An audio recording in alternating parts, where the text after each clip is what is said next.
আসসালামু আলাইকুম ওয়া রাহমাতুল্লাহি ওয়া বারাকাতু। প্রথমে বললেন এই হিন্দু ভাইরা আমার কথাতে নিবা না, কিন্তু গালতি মানে বাংলায় যা বলা হয়, আমি কিন্তু আপনাদেরকে কিছু বলতেছি না। আর এই ঘটনাটা সবার আগে আপনারা জানতেন, কিন্তু একবার আমি ঘটনাটা বলি, এখন শুনেন। চট্টগ্রামের এক জানোয়ার পূজা মণ্ডপে যায়া বলতেছে যে 2023 সালে মা দুর্গা 10 হাত নিয়ে আসছিল, এই জন্য 5ই আগস্ট পার হইতে পারে না, শেখ হাসিনা পালায় গেছে।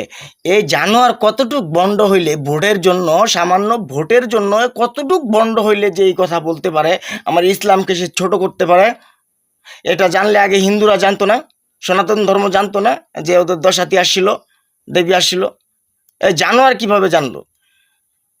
ওই জানোয়ার কিভাবে জানলো আপনাদের কাছে আমার রইল কই, আমার মুসলিম ভাইরা আমার কমেন্টে জানা যাবেন। আপনাদের কাছে এবার আমার রিকোয়েস্ট রইল, কথা বুঝেন নাই? যারা মুসলিম তারা অবশ্যই এই ভিডিওটা শেয়ার করবেন, কমেন্ট করবেন, ফলো করবেন।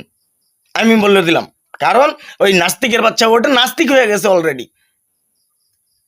সে আমার কথা, আমি মসজিদে যাব, হিন্দু মন্দিরে যাবে, খ্রিস্টান গির্জায় যাবে, যার যেটা ধর্ম সে ওর জায়গায় যাবে, ওটা নিয়ে আমার কিন্তু চুলকানি না। কিন্তু সে গেছে ওইখানে ভোট চাইতে, সে ভোটের বিষয়ে কথা বলতে পারতো, কিন্তু এখানে যায়া বিষয়টারে বিঘ্ন করে দিছে।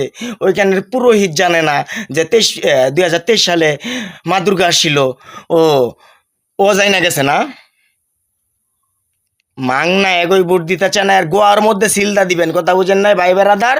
আর গোয়ার মধ্যে ভোট দিয়েন তো সবার কাছে। আর মুসলিমরা অবশ্যই সাড়া দিবেন, আর হিন্দু ভাইদেরকে এস কিংবা নো অবশ্যই আমার কমেন্টে জানাবেন। আমার অনেক হিন্দু ভাই বেড়াদার আছে, এই কথাটা মিথ্যা বলছে, যদি সম্পূর্ণটা মিথ্যা, কিন্তু হিন্দু ভাইদের কাছে কমেন্ট চাবো এটাই, যে ভাই ঠিক বলছেন, তাহলে ভাববো যে আপনি রিগাল পথে চলেন, রিগাল ধর্ম পালন করার চেষ্টা করেন। আমি মনে করি নারায়ণ তকবীর, আল্লাহু আকবার, আল্লাহু আকবার, আল্লাহু আকবার।